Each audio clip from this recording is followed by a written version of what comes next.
Vamos iniciar agora o módulo 4, referente à análise e interpretação de textos com vistas à clareza e à coerência. Parte 1.1. Neste módulo, nós vamos estudar, então, elementos que permitem que a análise e interpretação de textos fiquem claras e coerentes, ou seja, analisar um texto a partir de elementos que o tornem claro e que o tornem coerente. Por isso, nós vamos estudar coesão e coerência, vamos, a partir da coesão e coerência, também ensinar um método de estudo, que envolve, então, a elaboração de resumos e resenhas. A partir desse método de estudo, nós vamos estudar também gêneros discursivos, faz parte, então, da análise e interpretação de textos, a distinção de gêneros discursivos.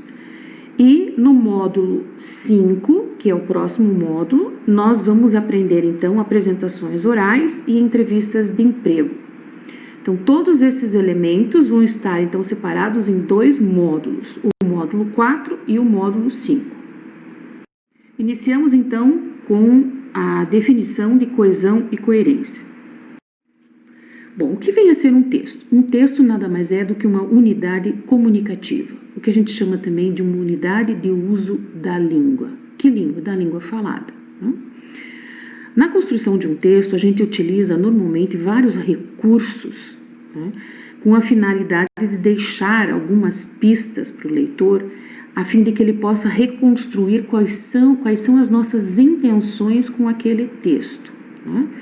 E também que ele consiga construir ou reconstruir, né, o percurso de produção daquele texto. Então, que elementos são esses? Que recursos são esses? Os recursos da coesão e da coerência. Quando a gente não consegue aplicar esses recursos de coesão e coerência nos nossos textos de forma clara, o que acontece? Né? O leitor, ele não consegue reconstruir quais são as nossas intenções com aquele texto. Aquele texto fica confuso para ele. Então, o uso da coerência, de elementos de coerência e de elementos de coesão são muito importantes para que o texto se torne claro, para que o leitor consiga interpretá-lo e reconstruí-lo da forma correta.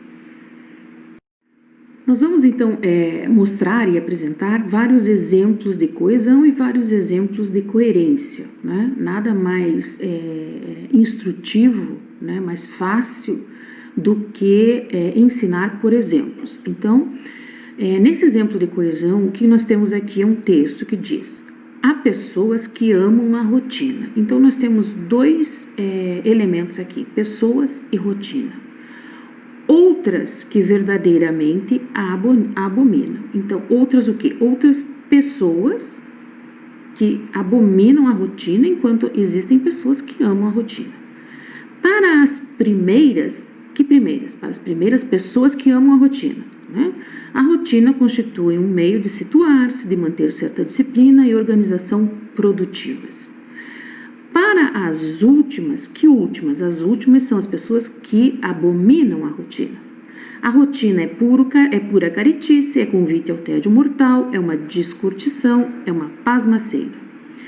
Para estas mesmas pessoas, ou seja, para as últimas, aquelas que odeiam, que abominam a rotina, né? O bom da vida é viver o que pintar, numa boa, sem regras ou métodos e principalmente sem rotina.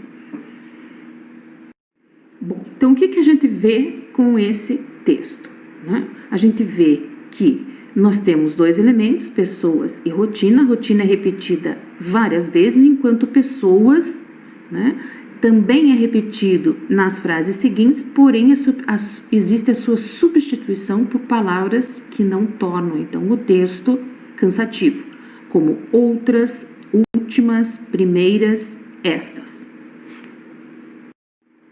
Então, como comentário desse texto, né, o que a gente pode escrever? Que no desenrolar dele, né, as referências, né, os elementos, rotina e pessoas se modificam e são construídas a partir da absorção de novos sentidos, que vão sendo incorporados aos referentes, né? Estabelecendo então relações lógicas entre as frases e também relações argumentativas, o porquê do odiar e o porquê do amar. Essas relações argumentativas são constantemente renovadas ao longo do texto, garantindo aquilo que se chama de progressão semântica. Toda pessoa que escreve bem, que é clara no escrever, sabe escrever por quê? Porque ela usa esse recurso da progressão semântica nos seus textos. Isso permite, então, que as partes de um texto, né, tanto linguísticas quanto semânticas, sejam interdependentes. Bom, vamos ver agora, então, os tipos de coesão. Existe um tipo de coesão chamado coesão por referência. Ele é um dos tipos mais empregados ou mais utilizados em um texto, né, para dar coesão a esse texto. E graças a esse tipo de coesão por referência, a gente evita repetição de termos. Descuido, então, que pode tornar o texto desagradável ou mesmo cansativo, né? Então, exemplo. Os alunos do terceiro ano foram visitar um museu da língua portuguesa. Eles foram acompanhados pelos professores da escola. Então, são duas frases, uma seguida da outra, e eu consigo, né, na primeira fase, identificar qual é a referência, que são os alunos do terceiro ano. Eles fizeram uma atividade que foi visitar o museu da língua portuguesa. E na segunda frase, eu não preciso repetir a referência alunos do terceiro ano.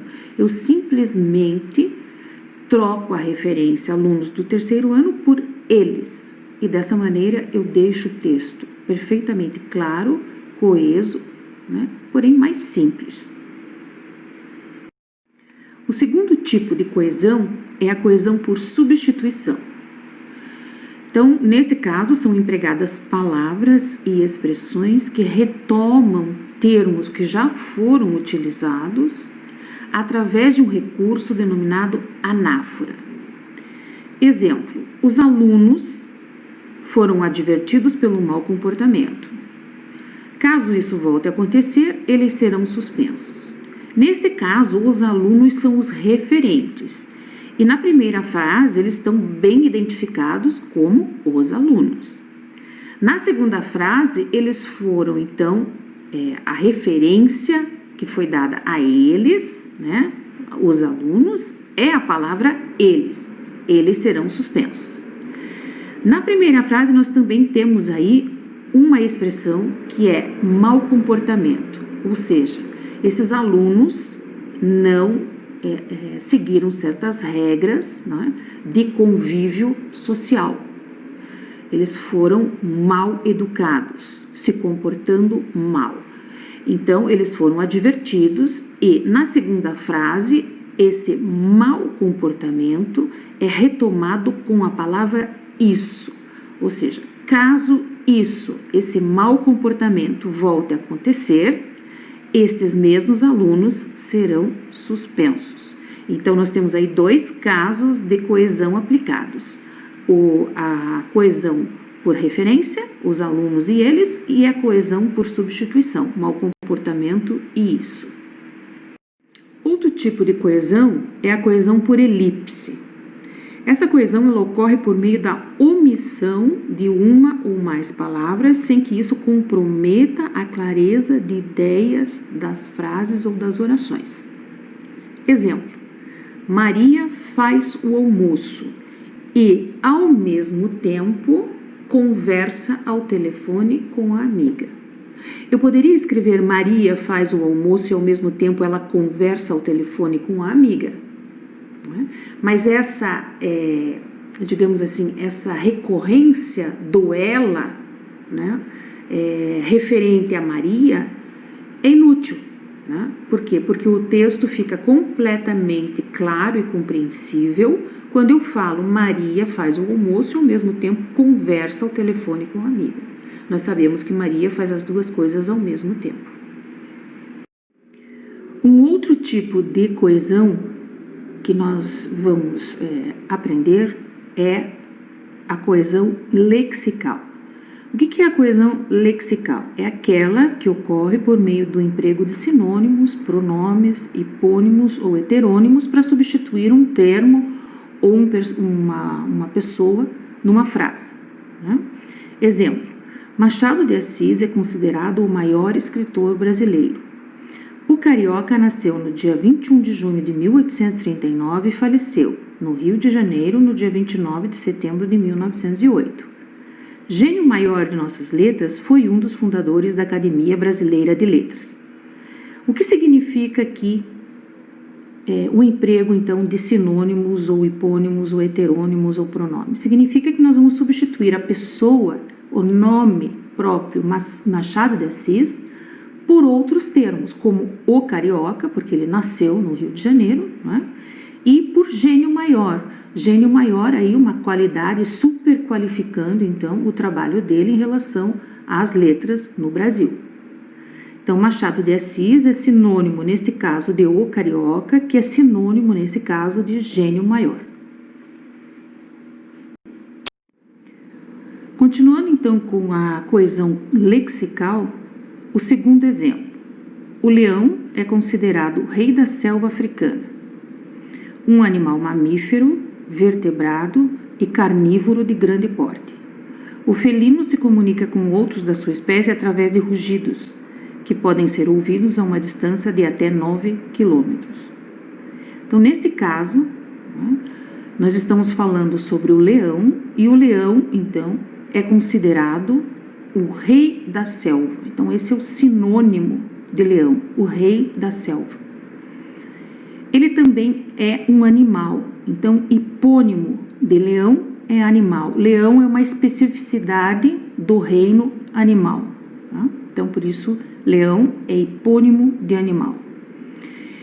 E assim como leão também foi substituído aqui por felino, né? Então, leão é um hipônimo de felino. Existem outros felinos no mundo, mas o leão é um deles. Então, aqui a especificidade leão também é um felino, portanto, substituído por esta palavra, este termo felino na frase. Então, aqui nós temos uma forma de representar, então, o leão, nesse texto, de 3 maneiras. O rei da selva, um animal, que é um hipônimo, né? E o felino, que é outro hipônimo. O último tipo de coesão é a coesão por conjunção. Então, esse tipo ele possibilita relações entre os termos do texto através do emprego adequado do que se denomina conjunções. Exemplo: como não consegui ingressos, não fui ao show. Contudo, assisti ao espetáculo pela televisão. Então, como e contudo são elementos de conjunção que permitem, então, a coesão de um texto. Quais são, então, os elementos denominados coesivos? Então, nós temos vários tipos de elementos coesivos, que são, por exemplo, classificados em elementos coesivos de afirmação, como felizmente, infelizmente, ainda bem, obviamente, entre muitos outros. Elementos coesivos classificados como de oposição, embora, não obstante, entretanto. Toda vez que a gente usar uma expressão dessas, nós estamos nos opondo a determinada coisa. Tá? Existem os elementos coesivos de adição, por exemplo, e, nem. Tá? Toda vez, então, que nós usamos esses elementos, nós estamos adicionando alguma coisa no texto.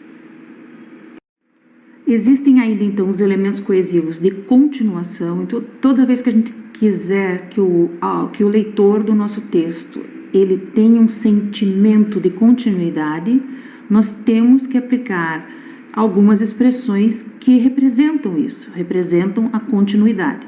Em primeiro lugar, a princípio, em seguida, depois de, em linhas gerais, no geral, neste momento, por sua vez, antes de tudo. Então, esses são elementos, além de muitos outros, né, que indicam continuação de um assunto que está sendo tratado naquele texto.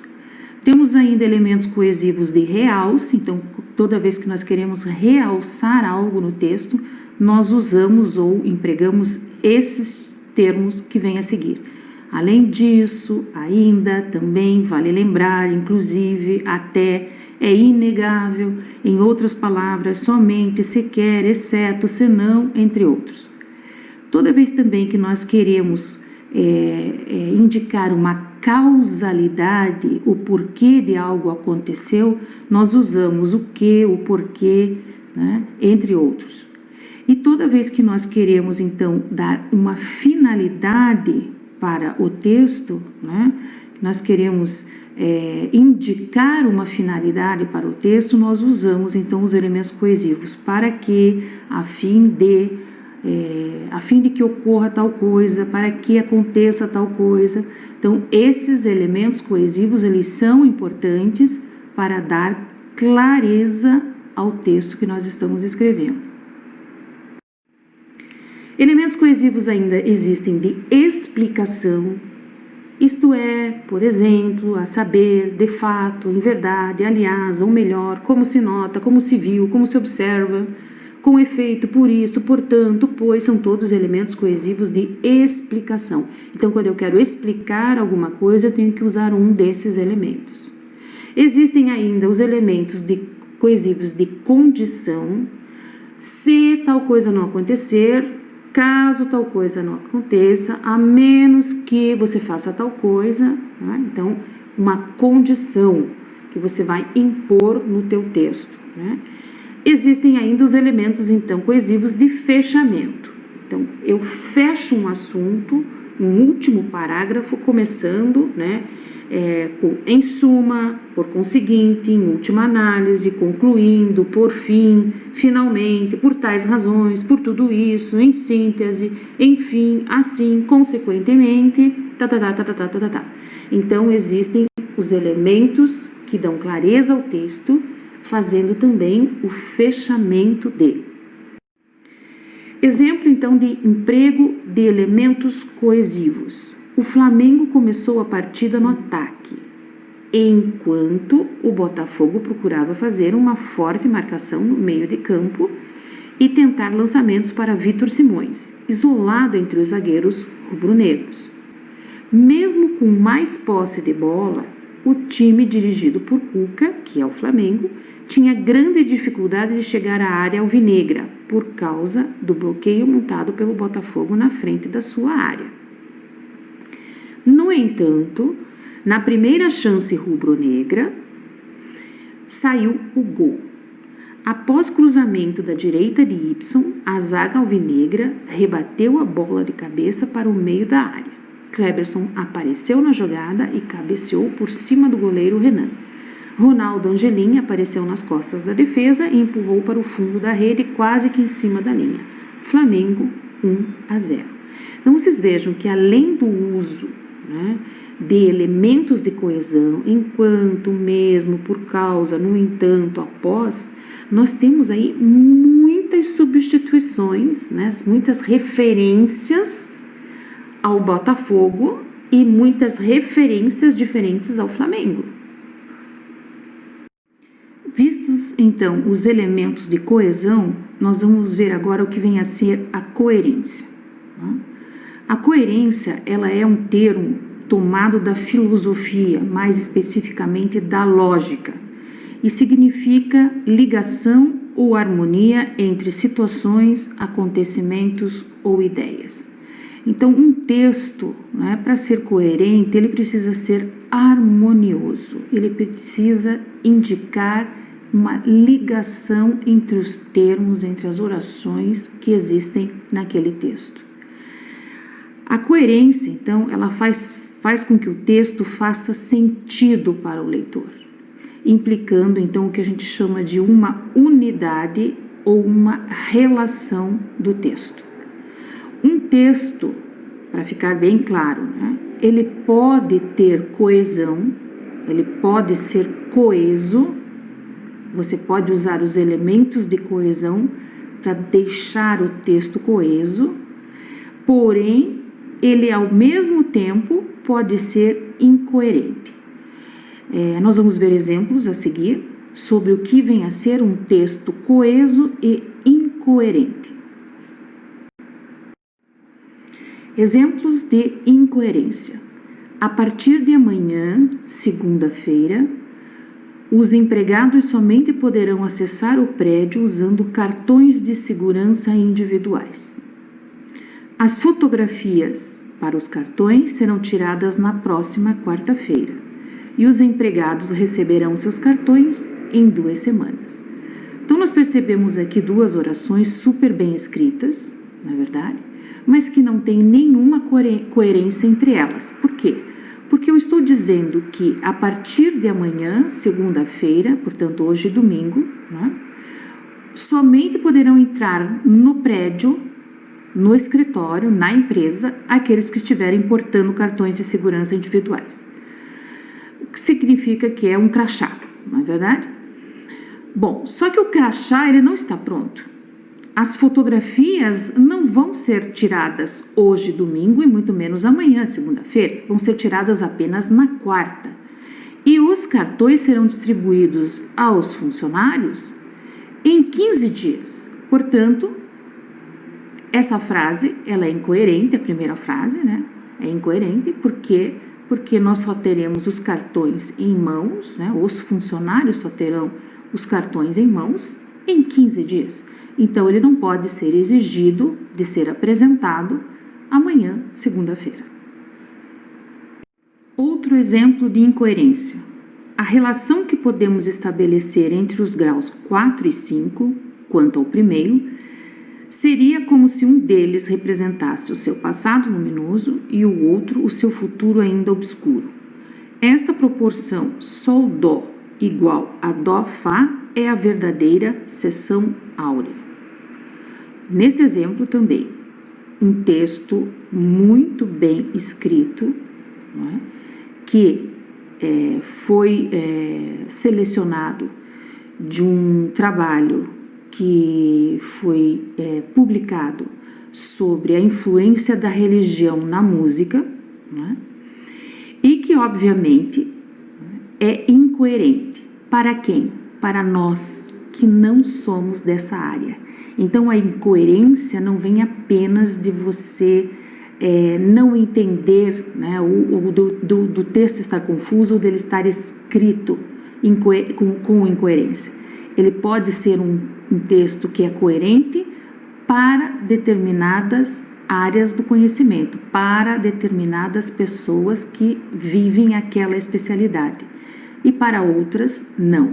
Então, no caso, nós como engenheiros cartógrafos, né, a maioria provavelmente não sabe, não entende de música, não é verdade? Nós não compreendemos, né, o que significa esse texto. Por quê? Porque para nós é uma área do conhecimento que nós não temos relação. A coerência, ela é muito mais difícil de obter num texto, né, do que aplicar, por exemplo, os elementos de coesão no texto. Então, existem algumas regras básicas de coerência que podem ser aplicados para tornar o texto coerente, né? Então, quais são essas regras básicas? A regra da repetição, a regra da progressão, a regra da não contradição e a regra da relação. Então, são 4 regras básicas: repetição, progressão, não contradição e relação, que podem ser aplicados a um texto para deixá-lo coerente. O que vem a ser, então, a regra da repetição? Então, para que um texto seja coerente, é preciso que ele contenha no seu desenvolvimento linear, o que significa isso? Do primeiro, segundo, terceiro, quarto parágrafo, elementos de recorrência, ou seja, que se ligam, que liga o segundo parágrafo com o primeiro, que liga o terceiro parágrafo com o segundo, o quarto com o terceiro e assim sucessivamente.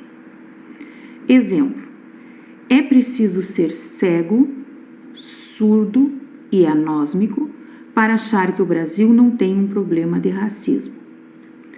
E é um tipo de racismo especialmente perverso, que não se manifesta muito abertamente.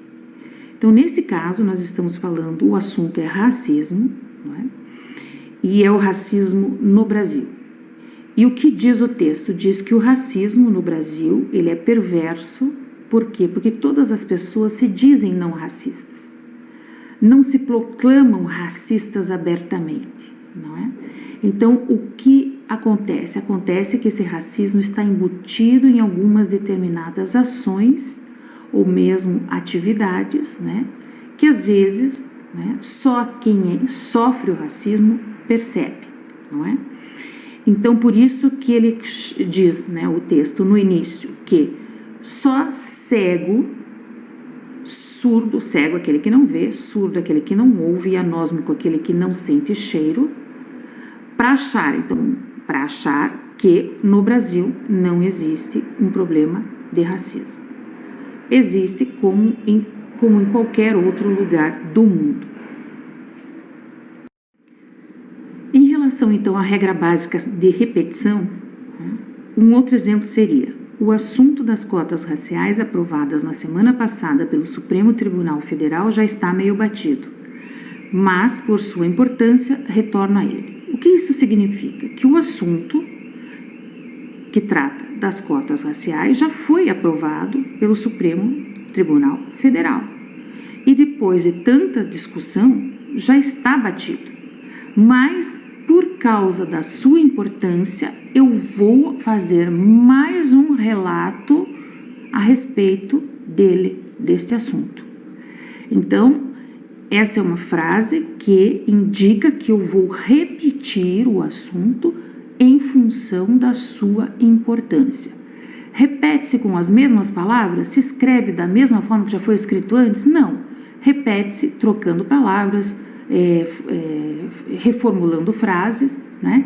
Mas não é repetido ipsis literis como foi escrito da primeira, da segunda, da terceira, quarta vez. Vamos então ao último exemplo da regra básica de coerência denominada repetição. O Supremo Tribunal Federal julgará hoje a constitucionalidade das cotas para afrodescendentes e índios nas universidades públicas brasileiras.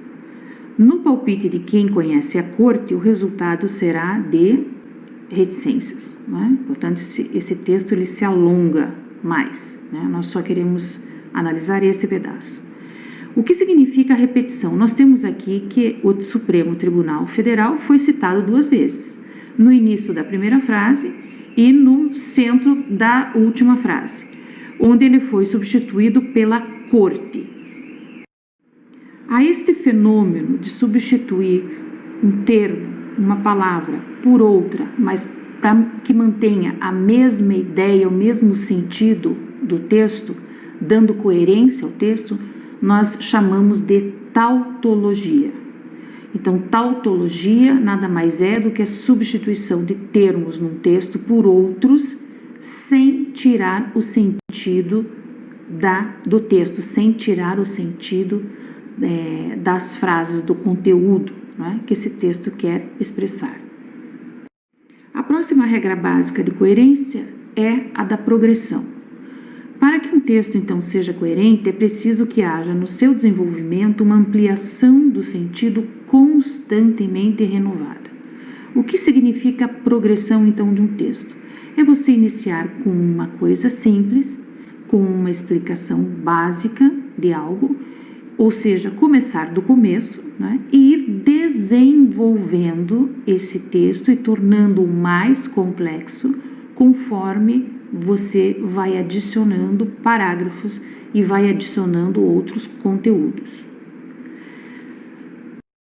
Como exemplo, nós temos: também não há muita dúvida de que a escravidão foi fator determinante para a atual condição dos negros brasileiros. A pergunta que faço é se há como reparar esse mal. Então, escravidão aqui, né, ela é responsável pela atual condição dos negros no Brasil, né? Então, da forma como eles vivem em sociedade, de como eles são discriminados, né, do acesso que eles têm à educação. Então, isso tudo, né, é relacionado, então, ao problema da escravidão no Brasil. Então, essa condição que nós temos hoje dos negros é uma condição ruim. Por isso, o mal, a escravidão, ela causou coisas ruins para o Brasil, não é verdade? Então, mal, atual condição e escravidão estão relacionadas no texto a partir de o que a gente chama de uma progressão. Então, a escravidão causou uma condição na atualidade que nada mais é do que um mal que se reverbera, que continua existindo. Outro exemplo de progressão. As meninas do bairro se juntaram e formaram uma banda de hip hop. Mas não foi fácil arranjar um professor com tempo disponível para ensiná-las do princípio.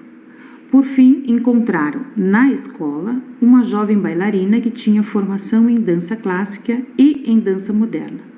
Preparou-as divinamente. Então, nesse caso, eu fiz uma progressão da história. Primeiro, as meninas se juntaram e formaram uma banda.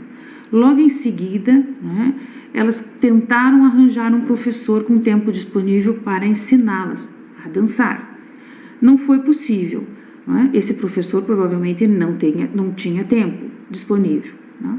Então, dentro da própria escola, conversando com outras colegas, elas encontraram uma bailarina que tinha formação em dança clássica e em dança moderna, que preparou essas jovens para que elas pudessem dançar e formar a banda de hip hop que elas queriam. Então, isso é uma progressão na história. O início é o início, o meio é o meio, o fim é o fim. Ah, mas existem pessoas que não escrevem assim. Existem, mas quando você sai dessa sequência lógica de progressão do mais fácil para o mais difícil, né? Uma linha do tempo, se você não souber escrever de forma lógica, né, as pessoas que vão ler o texto não entenderão o que você quis dizer, qual a mensagem que você quis passar. A terceira regra básica da coerência é a regra da não contradição. O que significa isso? Para que um texto seja coerente, é preciso que, no desenvolvimento desse texto, não haja elemento nenhum que contradiga o que já foi enunciado anteriormente. Então, você não pode se contradizer num texto. Essa é a regra básica. Se você propõe uma ideia, você vai seguir com aquela ideia até o final. Tá?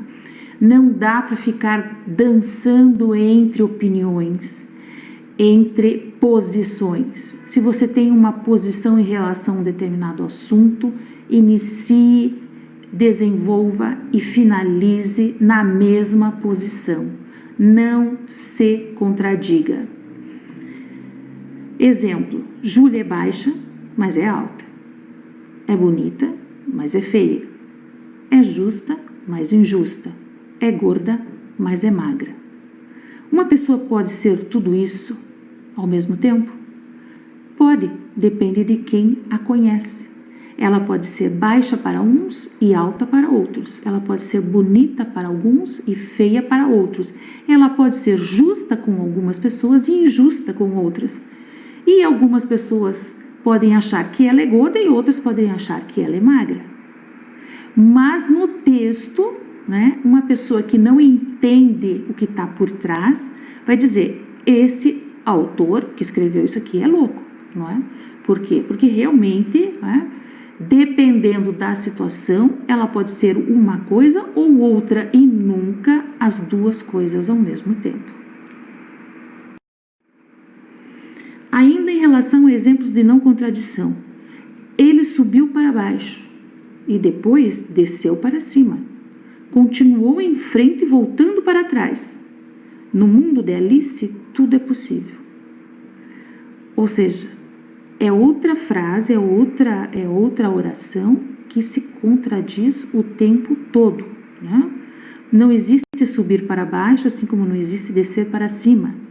E não existe continuar em frente e voltando para trás, não é? A não ser no mundo imaginário de Alice. A última das regras básicas de coerência é a regra da relação. Para que um texto seja coerente, é preciso que os fatos que se denotam no mundo representado pelo texto, seja ele real ou imaginário, estejam relacionados. Então, tudo tem que ter relação.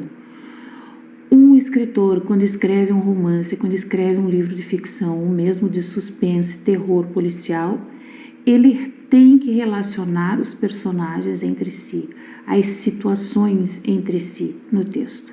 Nós, quando escrevemos um texto técnico, é a mesma coisa. Nós temos que relacionar as situações, os fatos, as atividades que são desenvolvidas, ok? Exemplo, como não consegui ingressos, não fui ao show.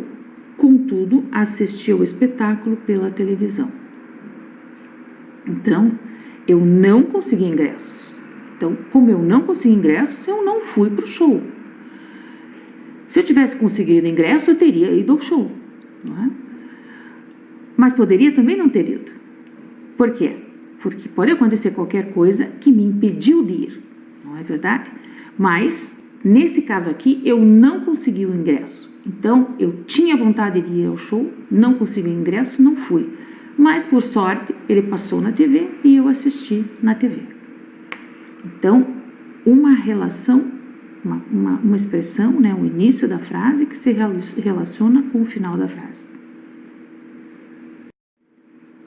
Outro exemplo de relação, fui ao médico e ele me recomendou atividade física e alimentação saudável, apesar de eu não estar doente.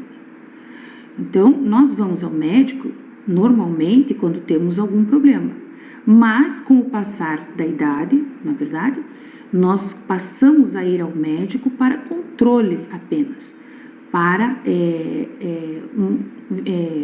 situações, né, em que eu estou apenas me prevenindo de algo. Então, não necessariamente porque eu estou doente, não é verdade? Então, a atividade física e a alimentação saudável é recomendada para todos. Não apenas para as pessoas que estão doentes, mas também para prevenir doenças, não é verdade? Então, aqui é uma relação de que atividade física e alimentação é bom para todo mundo, mesmo aqueles que não estão doentes. Finalizamos então o estudo da coesão e da coerência e passamos então agora a aprender o que vem a ser um método de estudo, né? Apesar de que essa disciplina ela é ministrada apenas no 5º período do curso, né? Ela deveria talvez ser uma das primeiras disciplinas do curso. Por quê? Porque nós ensinamos aqui a como estudar, né? Então, esse método é um método de estudo chamado método americano. Então, o que é o método de estudo? São muitos os métodos de estudo pesquisados, né, por cientistas no mundo. Aquele que se provou ser mais eficaz em sua abordagem, que tem melhores resultados, é o dito método de estudo americano, aplicado nas escolas e nas universidades americanas. Esse método, ele nada mais é do que uma combinação de técnicas de memorização e compreensão de temas, de assuntos, né, abordados nas escolas e nas universidades. Então, não é só memorizar para a prova e depois esquecer, é memorizar e compreender para a vida, né, para todo o sempre. Isso é a verdadeira aprendizagem. Aprender para um teste ou para uma prova não é aprender. Ele exige, portanto, o envolvimento do aluno com aquilo que está sendo estudado, com o objeto de estudo. Ele elimina o tédio de leituras de textos áridos, muito longos, né, e muito difíceis. E ele é baseado na elaboração de resumos e resenhas. Portanto, ele envolve leitura, ele envolve falar sobre o assunto com outras pessoas e ele envolve a escrita. Então, são 3 habilidades que esse método envolve. A primeira etapa desse método de estudo é o chamado levantamento. Então, imagine que um professor adota um livro para uma determinada disciplina e ele quer que você estude o capítulo 1 para a próxima semana, né? Então, o que você vai fazer em relação a esse capítulo? Para começar esse estudo, você vai ler o capítulo todo? Não, você vai primeiro fazer a leitura do título do capítulo. Aí você vai ler a introdução daquele capítulo. Se ela for uma introdução pequena de 2 ou 3 parágrafos, você lê ela integralmente. Se for uma introdução com muitos parágrafos, você lê apenas os primeiros parágrafos do capítulo, para ter uma noção geral do que trata o capítulo 1. Depois você lê os subtítulos de cada capítulo, desse capítulo, e lê os títulos das figuras que fazem parte do capítulo, como figuras de mapas, gráficos, né, e outros desenhos, etc. E lê o último parágrafo daquele capítulo, ou seja, a finalização daquele capítulo. Então, você não lê o capítulo na íntegra. Se você tem 30 páginas para ler, você vai ler a introdução, o título, os subtítulos, os títulos de figura e o último parágrafo. Dessa forma, né, esse procedimento ele permite que você saiba em linhas gerais do que trata esse texto do capítulo 1. A segunda etapa, depois que você fez a primeira, que é um levantamento, você vai fazer a formulação de perguntas. Então, você tem um título para aquele capítulo e você tem subtítulos, né?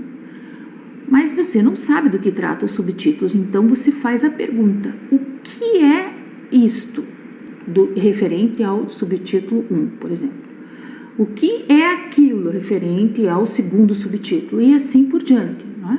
Por quê? Porque você não tem esse conhecimento, porque você não leu. Então, você vai tentar entender o que é cada subitem por tua conta e risco, com a tua experiência, aquilo que você já escutou sobre aquele assunto, tá?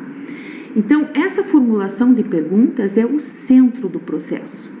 Quanto melhores e mais abrangentes são as perguntas, melhor será o estudo e a compreensão do texto. Por quê? Porque ela vai responder, né, a pergunta está relacionada com a dúvida que você teve quando leu os títulos e os subtítulos, os primeiros parágrafos e o último. Então, essas perguntas são importantes, porque ela vai tirar as tuas dúvidas. Qual, quem, quando, quantos, como, por quê, quais as causas, qual a relação, quais as semelhanças e diferenças, qual o valor, como se calcula, ok? Essas são perguntas possíveis de se fazer, baseado naquilo que você fez da primeira etapa, que foi o levantamento. Finalizado, então, as perguntas, a formulação de perguntas, você vai escrever isso, né, no teu caderno. Você vai, a partir daí, fazer a leitura integral do texto, ou quase integral, né? Anotando algumas coisas, ou se preferir, não anotar, né? A leitura ela deve ser realizada analisando as possíveis respostas às perguntas feitas na etapa anterior. Então, eu vou tentar ler para responder aquilo que eu tinha dúvida e aquelas questões que eu anotei na fase anterior. Nesta quarta etapa, a gente repete as perguntas para nós mesmos, aquelas que foram formuladas na etapa 2. E a partir da leitura que a gente fez na etapa 3, a gente tenta responder, ou seja, formular as respostas para essas perguntas, sem consultar o texto a princípio. Depois que você leu o texto, refez as perguntas para você mesmo, e respondeu, aí sim você vai consultar o texto para ver se as respostas estão corretas. E se não estiverem, então corrigir. Na quinta etapa, o que nós vamos fazer? Você já fez as perguntas, você já reformulou as perguntas, você já corrigiu as respostas. Então agora você vai fazer um resumo e uma resenha desse capítulo. O resumo é um texto com uma quantidade reduzida de palavras que mantém as ideias principais ou centrais daquilo que você leu ou estudou. Não apresenta introdução, segue a ordem do texto original, então o título do capítulo, os subtítulos de cada capítulo, e naquela ordem o resumo vai ser redigido.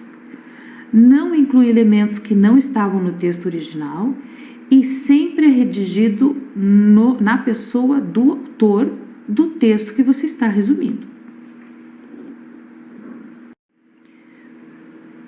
Depois de elaborado o resumo, é elaborada então a resenha. A resenha, ela não necessariamente é apenas de um texto, ela pode também ser de uma obra artística, por exemplo, uma escultura, um quadro, uma pintura, uma obra de arte em geral.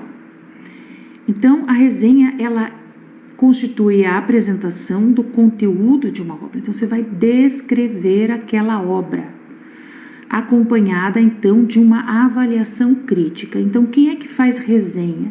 Normalmente, é o chamado resenhista, ou seja, aquele que é o crítico da obra de arte ou é o crítico de literatura. Ele compreende, então, a identificação da obra, você vai identificar qual é a obra, se é um texto, se é um quadro, se é uma escultura, quem foi que produziu aquela obra, qual é o título daquela obra, vai apresentar brevemente a obra, então você vai apresentar na tua pessoa, eu, fulano de tal, apresento a seguinte obra.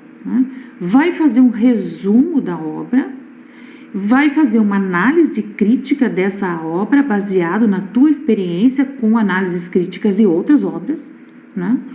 E vai recomendar essa obra, se essa obra é ou não interessante e qual é o público que essa obra vai atingir, né? E no final você vai se identificar e vai assinar como resenhista. Então a resenha, ela vai além do resumo.